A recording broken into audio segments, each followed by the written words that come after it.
নমস্কার। স্বাস্থ্য সমৃদ্ধি চ্যানেলে আজকে একটা গুরুগম্ভীর বিষয় নিয়ে আলোচনা করব। আমার বিশ্বাস এই আলোচনাটা যদি আপনারা পুরো আমার সাথে থেকে শেষ পর্যন্ত দেখেন, আপনারা সমস্ত শারীরিক সমস্যা, যত রকম আমাদের শরীরে সমস্যা হয়, সমস্ত শারীরিক সমস্যা থেকে আমরা বেরোনোর রাস্তা খুব সহজে খুঁজে পাব। অর্থাৎ আমরা শারীরিক, মানসিক বহু রকম সমস্যায় পড়ি, কিন্তু আসলে আমরা জানি না যে সমস্যার কারণ কি আর কীভাবে আমি এই সমস্যা থেকে বেরোতে পারি। তা মূল আলোচনায় আসতে গিয়ে প্রথমে একটা গল্প দিয়ে শুরু করি। আচ্ছা, একটু ভেবে বলুন,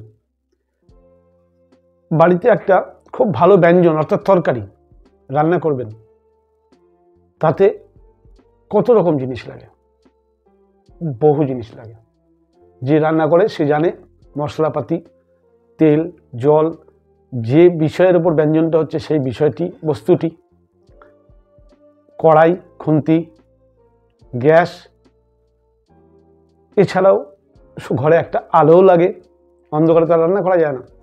এরম অনেক বিষয়, ছোটোখাটো খুঁটিনাটি অনেক বিষয় বস্তু আছে, এবং সেই রান্নাটি করতে গেলে একটা বটিও লাগে, যাতে তরকারিটা বা যে বস্তুটা রান্না করছেন সেটা কাটতে হবে সাইজ মতো। ঠিক আমাদের শরীরেরও না ওই রকমই ব্যবস্থা। আমাদের মধ্যে একটা ভুল ধারণা কাজ করে। আমাদের শরীরে যখন কোনো সমস্যা হয়, আমরা ছুটি চিকিৎসকের কাছে, ডাক্তারবাবু আমার এই সমস্যাটা কী করে মিটবে, ডাক্তারবাবু ওই সমস্যাটা কী করে মিটবে। অনেকেই এসে বলে মোটা কি করে আমি রোগা হব। আমাদের শরীর, মজার ব্যাপার হচ্ছে, একটা সুন্দর রান্না করতে গেলে তার মধ্যে যদি সব দিলেন, একটু লঙ্কা দিলেন না, সেটা সুস্বাদু হবে না। বা সব দিলেন, রান্না করার সময় দেখলেন ঘরে নুনটাই নেই, সেই তরকারি কেউ খাবে না, যতই আপনার সে নাম করা তরকারি হোক না কেন। আমাদের শরীরের ক্ষেত্রেও আপনি কোনো রকম শারীরিক সমস্যায় ভুগছেন মানে আপনার শরীরে কিছু না কিছু তো ঘাটতি বা ভুল হচ্ছে। হ্যাঁ, আপনি যখন অসুস্থ হচ্ছেন অবশ্যই চিকিৎসকের পরামর্শ নিন। আমি সে ব্যাপারে, সে প্রসঙ্গে এখানে আলোচনা করছি না, চিকিৎসার পার্টটা আলাদা। আমার উদ্দেশ্য হচ্ছে আমরা রোগের কারণ খুঁজছি, যে কেন আমরা অসুস্থ হই। মজার ব্যাপার, আজ থেকে প্রায় 2500 বছর আগে, পিছন দিকে, আজ থেকে 2500 বছর পিছন দিকের গল্প বলছি। কারো কারোর মতে যীশু খ্রিস্টের জন্মের 400 থেকে 500 বছর আগে, কারো কারোর মতে 200 থেকে 400 বছর আগে। সঠিক তার জন্ম ইতিহাস আজও কেউ জানে না, বিভিন্ন মুনির বিভিন্ন মত। মোটামুটি ধরে নিন আজ থেকে 250 বছর পিছনে মহর্ষি পতঞ্জলি বলে একজন ঋষির জন্ম হয়েছিল। তিনি তার জীবনে সাধনা করে এমন এক জ্ঞান অর্জন করেছিলেন, যে জ্ঞান তিনি শাস্ত্র আকারে লিপিবদ্ধ করে রেখেছেন আমাদের জন্য। সেই শাস্ত্রে তিনি যোগ, পতঞ্জলি ঋষিকে আমরা যোগের পথ প্রদর্শক বলে জানি। তা উনি যোগের ওপর একটি শাস্ত্র রচনা করেছেন।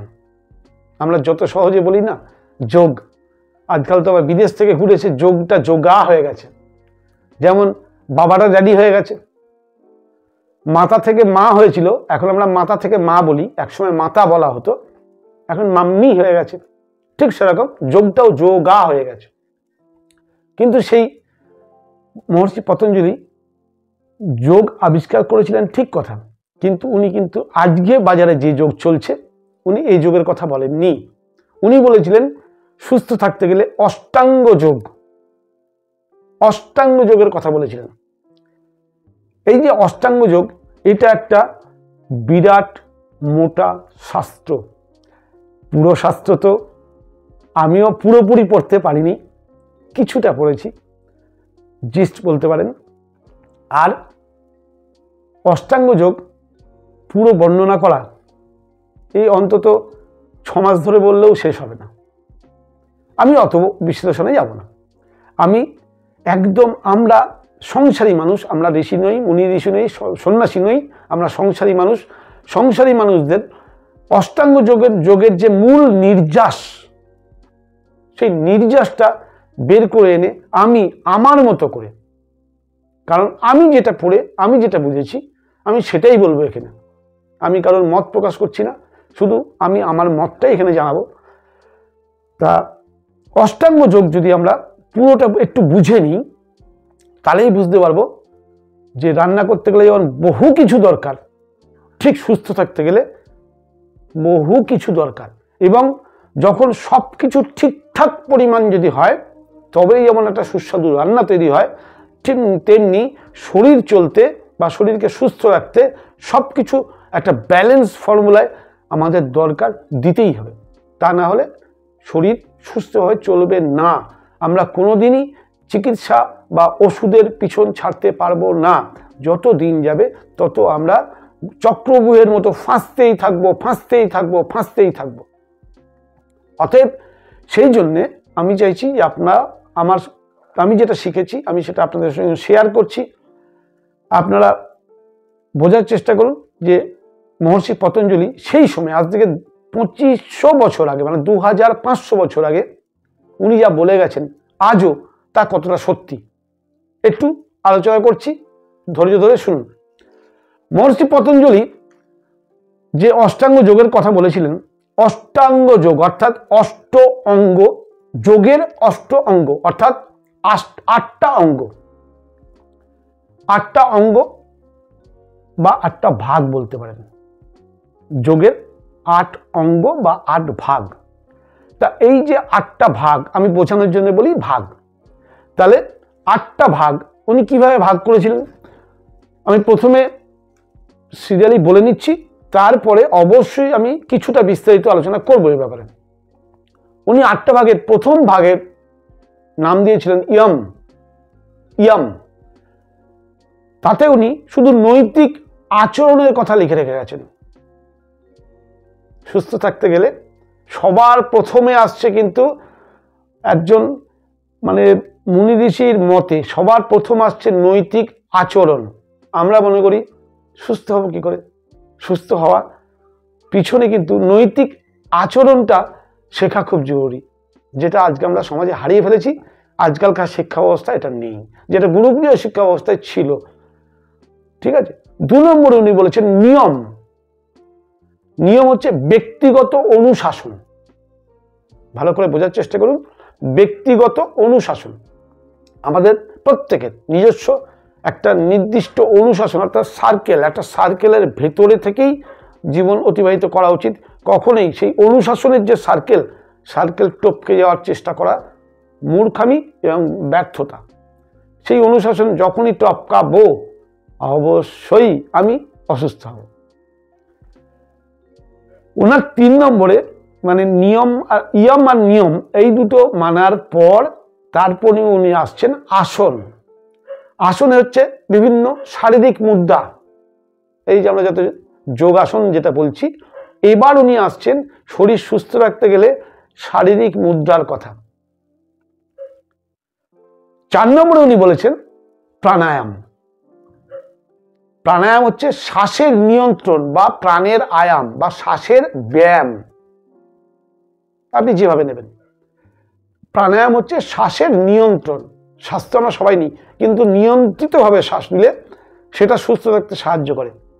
অর্থাৎ মহর্ষি পতঞ্জলি তার সূত্রের 4 নম্বর সূত্রতে বলেছেন, 8টা সূত্রের মধ্যে 4 নম্বর সূত্রতে বলেছেন প্রাণায়াম।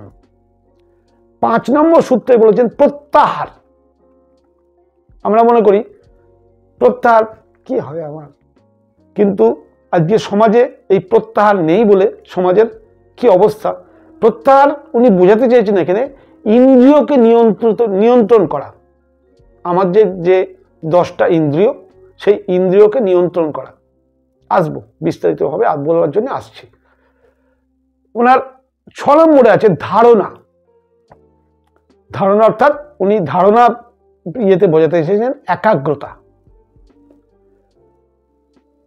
7 নম্বরে হচ্ছে ধ্যান, অর্থাৎ আজকের ভাষায় ধ্যান বললে আপনারা বলবেন এই যে সন্ন্যাসী, আমার ধ্যান শুনে কি হবে? কিন্তু আপনি জানেন আজকে ডাক্তাররা বলছে মেডিটেশন করুন। ধ্যানটা আজকের ভাষায় মেডিটেশন, ঠিক আছে? মেডিটেশনটা জরুরি। 8 নম্বর উনি বলেছেন সমাধি, আধ্যাত্মিক অনুভব। মজার ব্যাপার হলো সাধারণ মানুষের জন্য এই 8 নম্বরটা আমি মনে করছি না খুব একটা বেশি আলোচনা করার দরকার আছে, কারণ যখনই আপনি 7টা যদি করতে পারেন ঠিকঠাক, 8টা এমনি আসে। অতএব সেটা সংসারী মানুষের জন্য এখনই এটা নিয়ে আলোচনা করার দরকার নেই। এবার আমি আসছি অষ্টাঙ্গ যোগের যে এই 8টা অঙ্গ, 8টা অঙ্গের যে আমি নিয়মগুলো বললাম, নৈতিক আচরণ, ব্যক্তিগত অনুশাসন, শ্বাসের নিয়ন্ত্রণ, ইন্দ্রিয়কে নিয়ন্ত্রণ, একাগ্রতা, মেডিটেশন এবং আধ্যাত্মিক অনুভব, এই যে 8টা ধাপ, 8টা ধাপের মধ্যে আমরা সবাই জানি আমি তো যোগ করি, আমি একজন যোগী। কেউ বলছে যোগ করুন সব ভালো হয়ে যাবেন, কেউ বলছে যে ওষুধ খান সব ভালো হয়ে যাবেন, কেউ বলছে খাবার খান সব ভালো হয়ে যাবেন, কেউ বলছেন উপবাস করুন সব ভালো হয়ে যাবেন। মজার ব্যাপার হচ্ছে আমরা কনফিউজড যে অ্যাকচুয়ালি কি করব। কিন্তু মহর্ষি পতঞ্জলি কিন্তু পরিষ্কার এই অষ্টাঙ্গ যোগের মধ্যে পরিষ্কার বলে গেছেন, আমি যখন আলোচনা করব ডিটেলসে বুঝতে পারবেন, পরিষ্কার বলে গেছেন যে আমাদের কি করা উচিত। ঠিক আছে, তাহলে আমি আসছি মহর্ষি পতঞ্জলির অষ্টাঙ্গ যোগের প্রথম অঙ্গ ইয়ম, উচ্চারণটা ইয়াম, ইয়ম। এবার এই ইয়মের মধ্যে 5টা ভাগ আছে। 5টা যখন ভাগ করে দেবো তখন আপনার কাছে কিছুটা মানে সহজ মনে হবে, সংস্কৃত উচ্চারণ তো ইয়ম। তা ইয়মের মধ্যে 5টা ভাগ। অষ্টাঙ্গ যোগের প্রথম ভাগ ইয়ম, ইয়মের আবার 5টা ভাগে ভাগ করে উনি বুঝিয়েছেন। 5টা ভাগের প্রথম ভাগে অহিংসা, সত্য, অস্তেয়, ব্রহ্মচর্য, অপরিগ্রহ, এই 5টা ভাগ। এবার উনি প্রথম বলেছেন অহিংসা। ইয়মের প্রথম পাঠে উনি বলেছেন অহিংসার কথা। অহিংসা বলতে অন্যের প্রতি কোনো ধরনের হিংসা বা ক্ষতি না করার মানসিকতা উনি পোষণ করতে বলেছেন, এবং সেই ব্যাপারে তার বিশাল বিস্তারিত লেখা আছে। আমি সেই জায়গাটায় যাচ্ছি না, আমি শুধু সূত্রের ফর্মে আপনাদের বোঝানোর চেষ্টা করছি যে উনি কি বলেছেন, অন্যের প্রতি কোনো ধরনের হিংসা বা ক্ষতি না করার চিন্তা। সুস্থ থাকতে গেলে উনার এটা হচ্ছে প্রথম কথা। যদি মহর্ষি পতঞ্জলিকে আমি শ্রদ্ধা করি, গুরু বলে মানি, বা আপনি যদি তাকে পরম মহাপুরুষ বলে মানেন, তাহলে দেখুন উনি উনার অষ্টাঙ্গ যোগের প্রথম ভাষাটায় কি বলেছে, যে পরের ক্ষতি না করা, পরের ক্ষতি না চিন্তা করা, অর্থাৎ অহিংসা। আমরা প্রতিদিন প্রতিনিয়ত নিজের চিন্তা করি, পরের ক্ষতি হোক তাতে কিছু এসে যায় না। সুস্থ হব কি করে? ওই চিন্তাই তো আমাদের শেষ করছে। ডিটেলসে যাচ্ছি না, বলতে গেলে এক কথা, আপনি ইনার মিনিংটা একটু বোঝার চেষ্টা করবেন উনি কি বলতে চেয়েছেন। ইয়ম পাঠে, ইয়মের যে ভাগ, প্রথম ভাগ অষ্টাঙ্গ যোগের প্রথম ভাগ ইয়ম, ইয়মের দ্বিতীয় ভাগে উনি বলেছেন সত্য। অহিংসার পর সত্য। সত্য হচ্ছে সব সময় সত্য কথা বলা ও সত্যের সাথে বসবাস করা। সত্যি কি আমরা সবসময় সত্য কথা বলি? আমরা কি সত্য সঙ্গে বসবাস করি? আমাদের প্রবাদ আছে, সংসার করতে গেলে মিথ্যা কথা বলতেই হবে। কিন্তু মহর্ষি পতঞ্জলি কিন্তু তা বলেননি। উনি বলেছেন সুস্থ থাকতে গেলে সত্য কথা বলাটা এবং সত্যের সাথে বসবাস করাটা দরকার। এবার আপনি বলবেন সত্যের সঙ্গে বসবাস করতে আমার লোকসান না। সত্যের সঙ্গে বসবাস করলে আপনার টেনশন থাকবে না, আপনার কোনো রকম ভয় থাকবে না। সত্য এমন একটা জিনিস, আর সত্যকে গোপন করে যখনই আপনি মিথ্যা বলতে যাবেন, হাজার ভয়, হাজার টেনশন আপনাকে ঘিরে ধরবে। তা মহর্ষি পতঞ্জলি উনি ওনার সূত্রে প্রথমেই বলে গেছেন সত্যের সঙ্গে বসবাস করা। 3 নম্বরে উনি বলেছেন আস্তেয়। আস্তেয় অর্থাৎ অন্যের সম্পত্তি চুরি না করা ও অন্যের সম্পত্তির প্রতি সম্মান দেখানো। সমাজে সবাই অসুস্থ, সবার মানসিকতা বা আজকের শিক্ষা ব্যবস্থায় এগুলো কি শেখানো হয়? শেখানো হয় না। উনার মানে ইয়েতে আপনি ওই অষ্টাঙ্গ যোগের ইয়ম পাঠের উনি 4 নম্বর কলমে বলেছেন ব্রহ্মচর্য। অর্থাৎ ব্রহ্মচর্য কেন বলেছেন? ব্রহ্মচর্য মানে উনি পরিষ্কার এখানে এটাই বলতে চেয়েছেন, যৌন ইচ্ছাকে নিয়ন্ত্রণ করা এবং ওই শক্তিকে আধ্যাত্মিক উন্নতির কাজে লাগানো, যেটা বিবেকানন্দ করেছিলেন। আমরা সংসারী মানুষ, আমরা পারি না, কিন্তু আজকে সমাজে এই ব্রহ্মচর্য নেই বলে সমাজ কি হারে ধ্বংসের দিকে যাচ্ছে রেডিও টিভি খুললে আমরা জানতে পারি। তাহলে দেখুন, সমাজে সুস্থ থাকতে গেলে উনি কতদূর ভেবেছেন যে সমাজে সুস্থ থাকার জন্য এগুলো প্রথম দরকার। 5 নম্বরে উনি বলছেন অপরিগ্রহ, অর্থাৎ অপরের সম্পত্তি গ্রহণ না করা এবং যতটা যা প্রয়োজন ততটাই গ্রহণ করা। যেটা দেখবেন প্রকৃতির সমস্ত প্রাণী তাদের যতটা প্রয়োজন ততটাই গ্রহণ করে, বাকিটুকু ফেলে রেখে চলে যায়। আপনি জঙ্গলের কোনো পশু প্রাণী পাখি তাদেরকে খাবার দেবেন, তাদের পেট ভরতে বা তাদের যতক্ষণ ইচ্ছা খাবে, তারপর বস্তা খাবার পড়ে থাক, কিন্তু সে রেখে চলে যাবে। সে কিন্তু পরের দিন আবার আসবে ওই সময়, কিন্তু তার আগে কিন্তু সে আর আসবে না। কিন্তু মানুষ, আমরা আজ খাচ্ছি, এখন খাচ্ছি, কাল কি খাবো সেটাও ভাবছি, পরশু কি খাবো সেটাও ভাবছি। আমার দরকার 5 টাকা, আমি 500 টাকা জড়ো করছি, 500 টাকা কোথায় রাখবো এই চিন্তায় আমার রাতের ঘুম উড়ে যাচ্ছে। অতএব উনি যে এই যে অষ্টাঙ্গ যোগের প্রথম পাঠে উনি যেটা বলেছিলেন নৈতিক আচরণ, এই নৈতিক আচরণের মধ্যে এই 5টা জিনিস আমি আলোচনা করলাম, নিশ্চয়ই বুঝতে পারলেন। এটা হলো ওনার ইয়ম। এবার আসছি নিয়ম।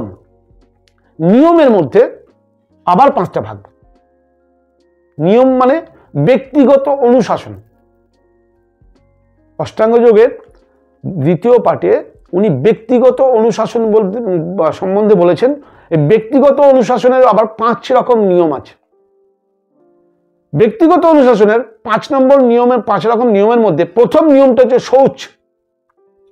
শৌচ অর্থাৎ শরীর ও মনের পবিত্রতা। দেখুন, এখানে শরীর এবং মন দুটো আছে, দুটোরই পবিত্রতার কথা ভাবতে হবে। পবিত্রতা কিসে আসে? ধুয়ে পুছে পরিষ্কার করলে পবিত্র হয়, পরিষ্কার পরিচ্ছন্ন। এতে শরীর পরিষ্কার রাখা, স্বাস্থ্যকর খাবার খাওয়া ও মনকে পবিত্র রাখা সম্বন্ধে বিস্তারিতভাবে বলা আছে। শৌচ যে পাঠ, শৌচ পাঠে বহু পাতা, বড় বেশ মানে কয়েকদিন লাগবে ওটা শেষ করতে বুঝতে গেলে। তার মধ্যে উনি খাওয়া দাওয়ার কথা বলেছেন এবং শরীরকে পরিষ্কার কথা বলেছেন। দেখবেন আয়ুর্বেদিক ডাক্তাররা বা ন্যাচারোপ্যাথির যারা, তারা কি বলে, বা আমার চ্যানেলেও দেখবেন আমরা বলি খাওয়া দাওয়া সঠিক খাওয়া উচিত। যেটা উনি বলেছেন, খাবার শরীরের উপযুক্ত খাবার খাওয়া উচিত। আপনি বলুন, আপনি শরীরের উপযুক্ত খাবার খান কিনা? আপনি যেগুলো খান ভগবান কি সেগুলো আমার জন্য বানিয়েছেন? আপনি ভেবে দেখুন, আপনার অসুস্থতার কারণ আপনি নিজেই খুঁজে পেয়ে যাবেন। 2500 বছর আগে মহর্ষি পতঞ্জলি বলে গেছেন। শরীরকে পরিষ্কার করার কথা এখানে বলা হয়েছে। শৌচের মধ্যে শরীরকে পরিষ্কার করা। কজনের পেট পরিষ্কার হয়? পেট পরিষ্কার করা ছাড়াও আয়ুর্বেদে কিন্তু এইখানে আলোচনা করা আছে পঞ্চকর্মের বিভিন্ন কর্ম, অর্থাৎ নাম শুনে থাকবেন নীতি, ধৌতি, বস্তি। এগুলো হচ্ছে শরীরের ভেতর পরিষ্কার করার আরো অনেক ধরনের পদ্ধতি আছে। এরই আধুনিক নিয়ম হচ্ছে ক্লিনজিং থেরাপি। অর্থাৎ মহর্ষি পতঞ্জলি আজ থেকে 2500 বছর আগে কিন্তু শরীরকে পরিষ্কার করার কথা বলে গেছেন। ওনার দ্বিতীয় নিয়ম হচ্ছে মানে নিয়ম পাঠের, অর্থাৎ শারীরিক ব্যক্তিগত অনুশাসনের কথা যেখানে বলেছেন, সেখানে প্রথম হচ্ছে শৌচ, দ্বিতীয় হচ্ছে সন্তোষ। সন্তোষের ক্ষেত্রে বলা হয়েছে যা আছে তাতেই সন্তুষ্ট থাকা। এতে আকাঙ্ক্ষা ও লোভ থেকে মুক্তি পাওয়া যায়। উনি বলেছেন সন্তোষের কথা। আমরা কিন্তু অল্পতে এখন সন্তুষ্ট হই না, যত চাই তত পাই, আর যত পাই তত চাই। এই যে থিঙ্কিং, এই যে মানসিকতা, এই মানসিকতা আমাদের বহু সমস্যার কারণ। একটু বোঝার চেষ্টা করুন। এটা বিশাল বা বড় একটা সাবজেক্ট, আমি শুধু সূত্র হিসেবে ফর্মে বলে যাচ্ছি। ওনার ব্যক্তিগত অনুশাসন পাঠে 3 নম্বরে বলা আছে তপস্যা। তপস্যা হচ্ছে নিজের শরীর ও মনকে শুদ্ধ রাখার জন্য কিছু কঠোর অনুশাসন মেনে চলার কথা এখানে বলা আছে।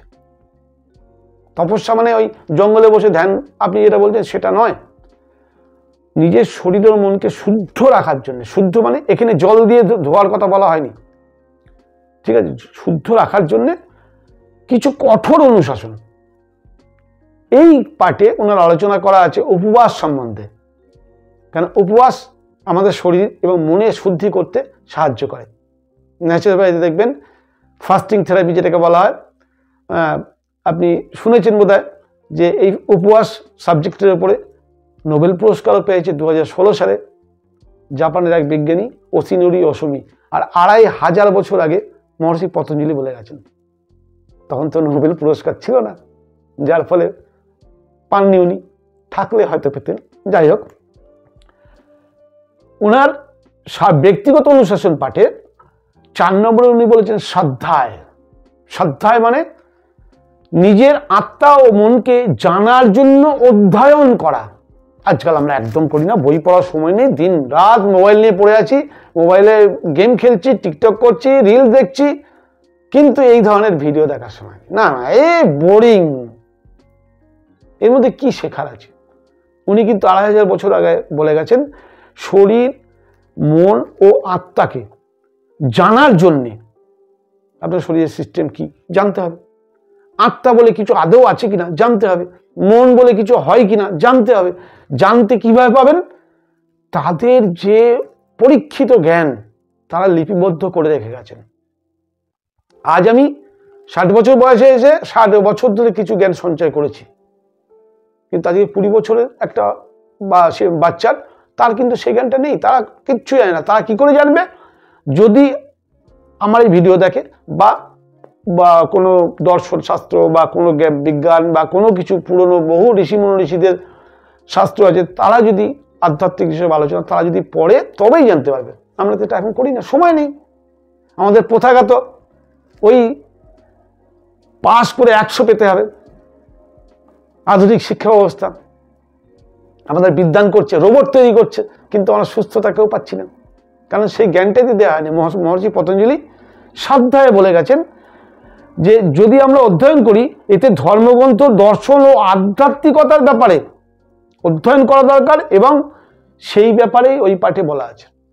দেখুন, ধর্মগ্রন্থ, দর্শন শাস্ত্র এবং আধ্যাত্মিকতার ব্যাপারে অধ্যয়ন করা অবশ্যই দরকার। এই 3টে ব্যাপারে আমরা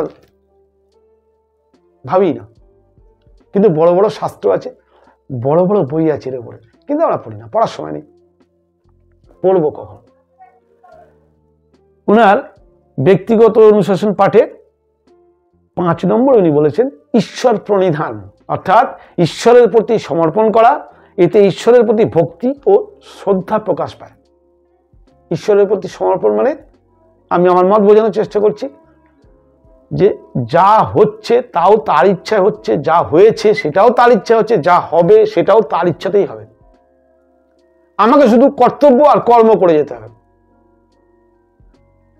গীতায় ভগবানও তো বলে গেছেন, শ্রীকৃষ্ণ, যে কর্ম করে যাও, ফলের আশা করো না। আমরা সেটা গল্প। মহর্ষি পতঞ্জলি 2500 বছর আগে এই কথাটা বলে গেছেন যে কর্ম করে যাও, ফলের আশা করো না। অর্থাৎ ঈশ্বরের প্রতি পূর্ণ সমর্পণ করে কর্ম করে যাও। এটা হলো ওনার অষ্টাঙ্গ যোগের 2টো পার্ট নিয়ে আলোচনা করলাম, ইয়ম আর নিয়ম। নিয়মের এই 5টা ধাপ। মনে হয় বুঝতে পারলেন যে উনি কি বোঝাতে চেয়েছেন। এবার আসছি আসন। আসন বলতে উনি বলতে চেয়েছেন যে শারীরিক মুদ্রার কথা। আসন বলতে উনি বলতে চেয়েছেন শারীরিক মুদ্রা। শারীরিক মুদ্রা বলতে কি বুঝবেন? ধরুন সূর্য নমস্কার, বৃক্ষাসন, শলভাসন, শীর্ষাসন, ভুজঙ্গাসন, বজ্রাসন, এরকম ধরনের যে আসনের আপনারা এতদিন নাম শুনে এসছেন, যেটাকে আমরা ব্যায়াম বলি, এতক্ষণে উনি বলছেন খাওয়া দাওয়া হয়েছে, নিয়ম কানুন হয়েছে, নৈতিকতা হয়েছে, ব্যক্তিগত চরিত্র হয়েছে, অনুশাসন হয়েছে। এবার উনি বলছেন আসনের দরকার। সুস্থ থাকতে গেলে আসনের দরকার। অতএব শুধু আসন করলে সুস্থ হওয়া যাবে কি? তাহলে তো উনি তো আসনটাকে প্রথম 1 নম্বরে রাখতেন, উনি তো আসন তো 1 নম্বরে রাখেননি। হ্যাঁ, আসন ছাড়া চলবে না। উনি অষ্টাঙ্গ যোগে 8টা যে বিধি নিয়ম তৈরি করে দিয়েছেন, তার 3 নম্বরে উনি রেখেছেন আসনকে। আমি এটাই বোঝাতে চেষ্টা করছি, আসন দরকার, অবশ্যই দরকার, কিন্তু আসনের আগেও যে দুটো পার্ট ছিল, ইয়ম আর নিয়ম, এইগুলো তো অবশ্যই দরকার। তাই তো উনি আমাদের সাথে মহাজ্ঞানী, তিনি ওই জন্য 1 নম্বর 2 নম্বর রেখে আসনকে রেখেছেন 3 নম্বরে। 4 নম্বরে উনি বলেছেন প্রাণায়াম, শ্বাসের নিয়ন্ত্রণ। আমরা জানি শ্বাস কতটা জরুরি, শ্বাস ছাড়া আমরা 2-3 সেকেন্ডের বেশি, 2-3 মিনিটের বেশি বাঁচতে পারি না। আপনাকে কেউ যদি শ্বাসরোধ করে 2 থেকে 3 মিনিট ব্যাস, তাহলে শ্বাসের এত গুরুত্ব। আমরা দেখেছি যে প্রত্যেকের একটা শ্বাসের সাইকেল আছে, মিনিটে এক একজন এক এক ধরনের শ্বাস নেয়। মানুষ 16 থেকে 18 বার নেয়, হাতির, ঘোড়ার, গাধার, বাঘের, সিংহের প্রত্যেকের একটা আলাদা সময় আছে। সবচেয়ে বেশি লং শ্বাস নেয় কচ্ছপ, মিনিটে 4 থেকে 5 বার, মিনিটে 4 থেকে 5 বার। মানুষ নেয় 16 বার। বিজ্ঞানীরা নিয়ে রিসার্চ করেছেন, রিসার্চ করে দেখেছেন শ্বাসকে যত বেশি কম সংখ্যক নেওয়া যায়, অর্থাৎ আপনার ধরে নিন আপনাকে ভগবান সারা জীবনের জন্য 1 লক্ষ বার শ্বাস নেবেন বলে পাঠিয়েছে। এবার 1 লক্ষ বারটা আপনি কত ফাস্ট নেবেন আর কত লম্বা করে বেশি দিনে নেবেন, তার উপরে নির্ভর করে আয়ু। এটা আমার কথা না, বিজ্ঞান প্রমাণ করেছে। যার ফলে কচ্ছপের আয়ু সবচেয়ে বেশি, 300 থেকে 400 বছর, কোনো কোনো ক্ষেত্রে 600 বছর, আর মানুষ 60 বছরেই বুড়ো। ঠিক আছে? অতএব শ্বাসের ব্যাপারটা এই প্রাণায়ামের মধ্যে বলা আছে, যে প্রাণায়ামে অর্থাৎ শ্বাসের নিয়ন্ত্রণ। আমরা শ্বাসের আয়াম বলি, শ্বাসের আয়াম বা প্রাণের আয়াম, প্রাণায়াম প্রাণের আয়াম। এখানে কিন্তু শ্বাসের নিয়ন্ত্রণের কথাটা বলা আছে, ভালো করে বুঝবেন। অর্থাৎ লম্বা করে নেওয়া এবং টাইমিংটাকে ক্রমশ ক্রমশ ক্রমশ বাড়ানো। আপনি যদি মিনিটে নর্মালি সুস্থ মানুষ 16 থেকে 18 বার শ্বাস নেন, এবার ওটাকে যদি আপনি অভ্যাস করে 14 বারেও আনতে পারেন, 5 বছর অভ্যাস করে 14 বারে আনছেন, তাহলে প্রতি মিনিটে 2 বার করে শ্বাস কম নিচ্ছেন, অর্থাৎ ওই শ্বাসটা আপনার পাওনা থাকলো, আয়ু কত বাড়বে। এটা বিজ্ঞানের রিসার্চের কথা বললাম, আমি আমার মতো করে বললাম, আমি সাজিয়ে বললাম, কিন্তু আপনারা জানার চেষ্টা করলে জানতে পারবেন। ওই জন্য শ্বাসের নিয়ন্ত্রণের কথা বলা আছে। উনি এই শ্বাসের নিয়ন্ত্রণের বা শ্বাসের যে ব্যায়াম, এখানে অনুলোম বিলোম, উজ্জায়ী, কপালভাতি, এগুলো প্রাণায়াম বলে যেগুলো শিখেছেন, সেইগুলোর কথা উনি বলে গেছেন। সেই ধরনের শ্বাসের নিয়ন্ত্রণ করে যে ব্যায়ামগুলো করা যায় তাকে বলা হয় প্রাণায়াম। তো উনি 4 নম্বরে বলেছেন প্রাণায়ামের কথা। অষ্টাঙ্গ যোগের 5 নম্বর মানে অঙ্গে উনি বলেছেন প্রত্যাহার। প্রত্যাহার অর্থাৎ ইন্দ্রিয়কে নিয়ন্ত্রণ করা। এইখানে একটা মানে ভাইটাল ফ্যাক্ট, এটা বড় ব্যাপার আছে। যেমন আসন আর প্রাণায়ামের বেশি ডিটেলসে গেলাম না, কিন্তু এটা একটু ডিটেলসে যাওয়ার দরকার আছে। আমরা এই যে প্রত্যাহার ব্যাপারটা, অর্থাৎ ইন্দ্রিয়কে নিয়ন্ত্রণ, এর মধ্যে বিভিন্ন ইন্দ্রিয়কে নিয়ন্ত্রণের কৌশল শিক্ষার ব্যাপারে বলা আছে। তার আগে তো জানতে হবে ইন্দ্রিয় কত রকম। আমরা সাধারণত জানি ইন্দ্রিয় 5 রকম, আমরা পঞ্চ জ্ঞানেন্দ্রিয় বলি, কিন্তু পঞ্চ জ্ঞানেন্দ্রিয়ের সঙ্গে পঞ্চ কর্মেন্দ্রিয় আছে। পঞ্চ জ্ঞানেন্দ্রিয়ের মধ্যে পড়ে চক্ষু, কর্ণ, নাসিকা, জিহ্বা, ত্বক। এটা আমরা বেশিরভাগ মানুষই জানি, কিন্তু অনেকেই জানে না যে 5টা কর্ম ইন্দ্রিয়, যে কর্ম ইন্দ্রিয় হচ্ছে বাক অর্থাৎ জিভ, পানি অর্থাৎ হাত, পাদ অর্থাৎ পা, পায়ু অর্থাৎ মলাশয়, উপস্থ অর্থাৎ জননাঙ্গ। অর্থাৎ এই যে আমরা দেখুন যা দেখি, এই পঞ্চ ইন্দ্রিয়ের চক্ষু, কর্ণ, নাসিকা, জিহ্বা, ত্বক, এই যে জ্ঞানেন্দ্রিয়, জ্ঞানেন্দ্রিয়তে যা দেখি সঙ্গে সঙ্গে সেটা কি হয়, আমাদের মনের ওপর ছাপ ফেলে এবং আমাদের মন থেকে একটা সিদ্ধান্ত তৈরি হয়, যে সিদ্ধান্তের ফলে আমরা কিন্তু বিভ্রান্ত হই। আমাদের বিভিন্ন ইন্দ্রিয়ের ওপরে এগুলো যেমন হাতেও একটা কর্মেন্দ্রিয়ের মধ্যে পড়ছে, আমরা হাতকে চালিয়ে দিলাম, ঠিক আছে।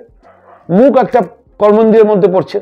এই যে পঞ্চ জ্ঞানেন্দ্রিয় একটা অ্যাকশন শুনলো, কানে শুনলো যে কেউ একজন আমাকে খারাপ কথা বলেছে, আমার কর্মেন্দ্রিয় মুখ থেকে খারাপ কথা বেরিয়ে গেল, তার এফেক্টে কিন্তু বিশাল সমস্যা হয়ে গেল আমার।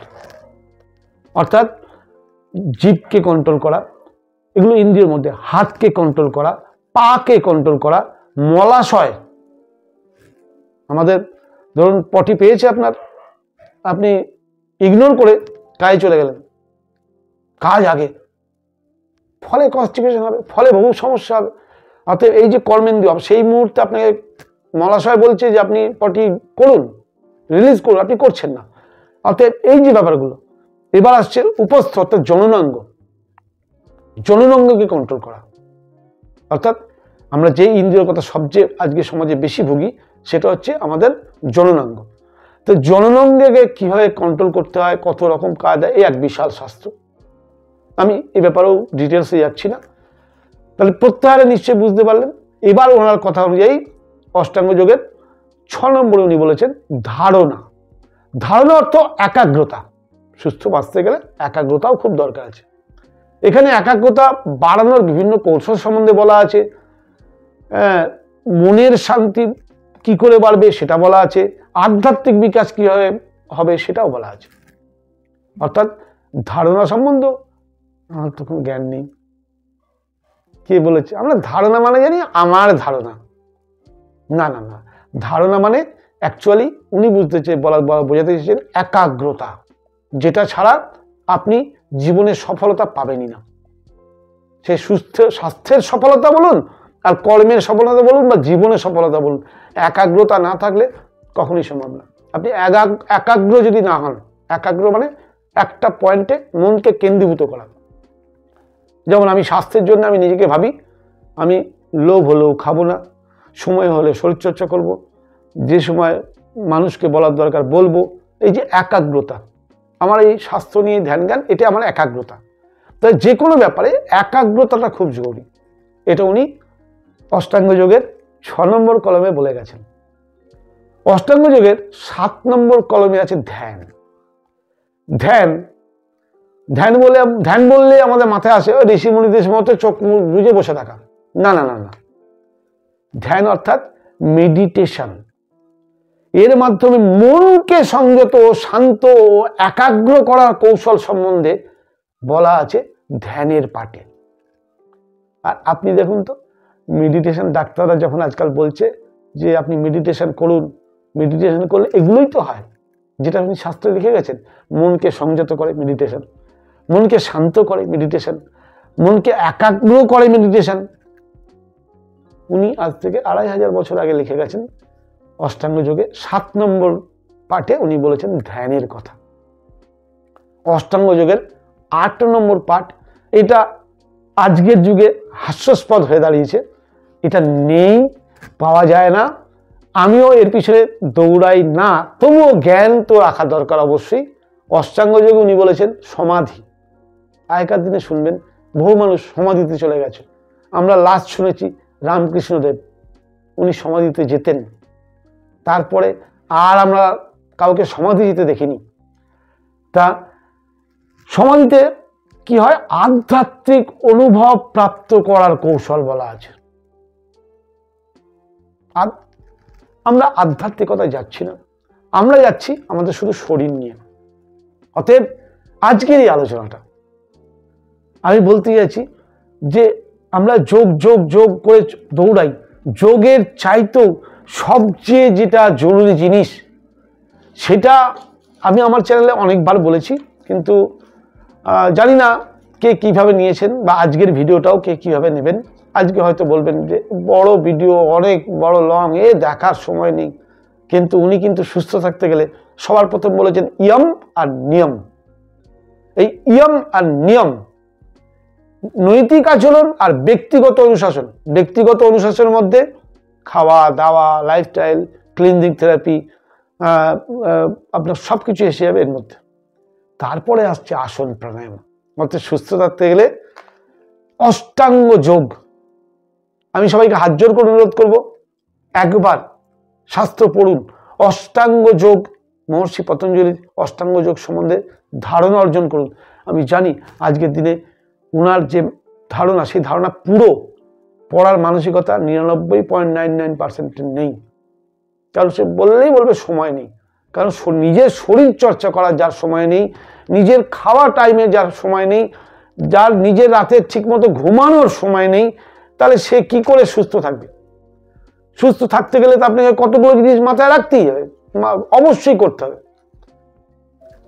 সঠিক সুস্থ থাকার রহস্যের মধ্যে সঠিক রহস্য, সঠিক জিনিস হচ্ছে টাইম মতো খাওয়া, একদম খাওয়ার টাইমে খাওয়া, অর্থাৎ যে সময়ে প্রকৃতি আমাদের খেতে বলেছে সেই সময়ে খাওয়া, সঠিক খাওয়া, অর্থাৎ যেটা প্রকৃতি আমাদের জন্য বানিয়েছে সেটা খাওয়া। 2 নম্বরে নিয়মিত ব্যায়াম, পর্যাপ্ত ঘুম, স্ট্রেস ম্যানেজমেন্ট করা, নিয়মিত স্বাস্থ্যের সমস্ত সিগন্যালের দিকে ধ্যান রাখা, যেটা আধুনিক বিজ্ঞান বলছে মনিটরিং করা, হেলথ মনিটরিং বা হেলথ চেকআপ প্রতিনিয়ত। এই 5টা জিনিস যদি আপনি ঠিক রাখতে পারেন তবেই আপনি সুস্থ থাকতে পারবেন। আর দেখুন মহর্ষি পতঞ্জলি কিন্তু এই 5টা জিনিসের কথা বলে গেছে। নিয়মিত সঠিক আহার, নিয়মিত ব্যায়াম, পর্যাপ্ত ঘুম, স্ট্রেস ম্যানেজমেন্ট, নিয়মিত স্বাস্থ্যের দিকে ধ্যান রাখা, এই 5টা জিনিস আপনাকে মানতে হবে। আপনি যদি আজকের আলোচনাটা একবারে কতটা বুঝবেন আমি জানি না, পারলে রিপিট দেখুন।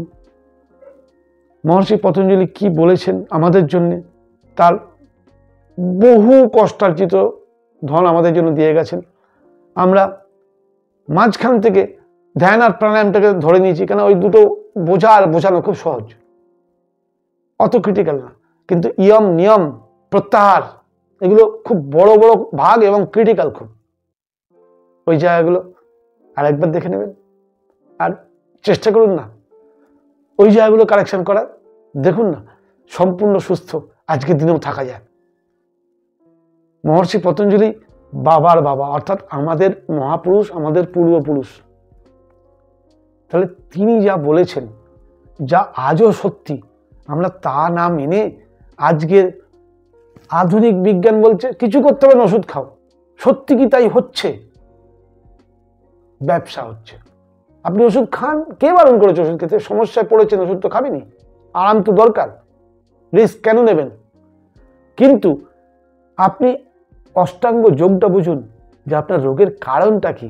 আপনি সেই কারণটাকে যদি দূর করতে পারেন, রোগ তো এমনি থাকবে না। আপনার ঘরে অন্ধকার, আলো জ্বাললে রোগ থাকবে না। আপনি আলোটাকে জ্বালতে হবে। আপনি আলো জ্বালবেন না আর কোথায় টর্চ পাওয়া যায় খুঁজে বেড়াবেন, তাহলে কি করে হবে? টর্চের ব্যাটারি শেষ হলে আবার আলো কমে যাবে। অর্থাৎ জানলা খুলুন, জ্ঞানের জানলা, মনের জানলা খুলুন। আমার চ্যানেলের ভিডিওগুলো এই সম্বন্ধে বেশি আলোচনা করা আছে, একটু ধৈর্য ধরে শুনুন, বোঝার চেষ্টা করুন।